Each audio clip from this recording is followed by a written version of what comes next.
मैं हूं स्पेक्टर और आप देख रहे हैं अंधेरों की दास्तान। वो एक ठंडी और सुनसान रात थी। पुराने डाइनर के बाहर एक नियॉन लाइट टिमटिमा रही थी, जैसे किसी तरह खुद को जलाए रखने की कोशिश कर रही हो। घना कोहरा चारों तरफ फैल चुका था, जैसे वो सब कुछ निगल जाने को तैयार हो। वो आधा बुझा हुआ साइनबोर्ड दरवाजे पर एक अजीब सा लाल रंग बिखेर रहा था। जगह वीरान लग रही थी, लेकिन मैं अकेला नहीं था। अंदर डाइनर की रोशनी मध्यम थी। खाली टेबलें, पुरानी कॉफी पॉट्स और टिश्यू होल्डर जैसे वक्त के किसी कोने में फंसे हुए थे। मैं अकेला था, बस एक और लंबी रात टेबल साफ करते हुए। लेकिन कुछ अलग था इस बार। रेडियो अचानक टूटे सिग्नल पकड़ने लगा और तभी एक पल के लिए मैंने सुना कोई फुसफुसा रहा था। मैंने खिड़की की तरफ देखा। पहली नजर में लगा कि यह सिर्फ कोहरे का खेल है, लेकिन नहीं, कोई वहां खड़ा था। घने कोहरे के बीच मेरी रीढ़ में एक ठंडक दौड़ गई। मैं कॉफी कप उठाने ही वाला था कि हाथ हल्का सा कांप गया। कुछ ठीक नहीं लग रहा था। बाहर कोहरा गाढ़ा होता जा रहा था।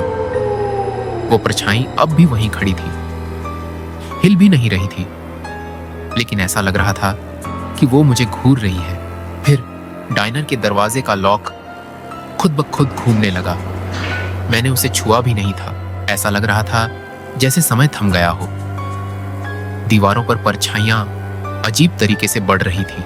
कोहरा अब दरवाजे के नीचे से अंदर घुस रहा था, जैसे किसी की उंगलियां आगे बढ़ रही हों। मैंने शीशे पर अपनी सांस छोड़ी और अचानक उसमें लिखा उभर आया, मुझे मदद करो। मैंने खिड़की की तरफ देखा और वहां दो चमकती हुई आंखें मुझे घूर रही थी। वे एकदम स्थिर थी, लेकिन ऐसा लग रहा था जैसे वे मेरी हर हरकत को गौर से देख रही हों। मेरा दिल जोर से धड़कने लगा। मेरी रगों में खून जैसे जमने लगा था। ये सच नहीं हो सकता, लेकिन मेरा डर कुछ और कह रहा था। मैंने खिड़की की ओर देखा। वो साया अब करीब आ चुका था। लाल आंखें और वो मुस्कान। तभी एक तेज आवाज गूंजी। काउंटर से एक चाकू नीचे गिर गया। मैंने शीशे में देखा और वहां अपनी परछाई के बगल में उसका चेहरा था। मेरा फोन अचानक जल उठा। स्क्रीन पर एक मैसेज आया। लिखा था, तुम अकेले नहीं हो। रेडियो अचानक स्टेशन बदलने लगा। एक धीमी लोरी, विकृत, टूटी फूटी, जैसे कोई मजाक कर रहा हो। डाइनर का दरवाजा, जिसे मैंने लॉक किया था, अचानक खुल गया और अंधेरा अंदर घुस आया। एक हाथ, सफेद, अजीब सा, उसने खिड़की पर एक लाल निशान छोड़ दिया। वो देख रहा था। मैं वहां से भागा। पार्किंग लॉट में अंधाधुंध दौड़ा। कोहरा मुझे जकड़ रहा था, पकड़ने की कोशिश कर रहा था। उस रात के बाद मैं पहले जैसा नहीं रहा। डर मेरे जहन में घर कर चुका था। मैं जितना भी खुद को समझाने की कोशिश करता कि शायद यह सिर्फ मेरा वहम था, उतना ही वो डर और हकीकत सा लगने लगता।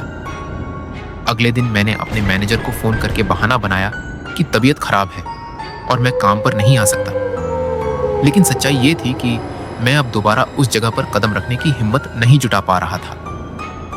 कुछ दिन बाद मैंने आखिरकार तय किया कि मुझे यह नौकरी छोड़ देनी चाहिए। मैंने रिजाइन दे दिया। मुझे पैसों की जरूरत थी, लेकिन उस खौफनाक मंजर को दोबारा देखने की हिम्मत मुझ में नहीं थी।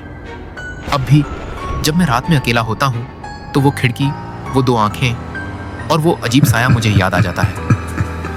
मैं खुद को समझाता हूं कि शायद यह सिर्फ मेरा भ्रम था, लेकिन दिल जानता है कि उस रात कुछ न कुछ अजीब जरूर हुआ था। अगर आपको यह कहानी पसंद आई तो वीडियो को लाइक करें, चैनल को सब्सक्राइब करें और घंटी दबाएं, ताकि अगली बार जब कोई खौफनाक दास्तान सुनाने आए, आप उसे मिस न करें। मैं हूं स्पेक्टर और मैं फिर मिलूंगा एक और डरावनी कहानी के साथ। तब तक के लिए अंधेरे से बच के रहना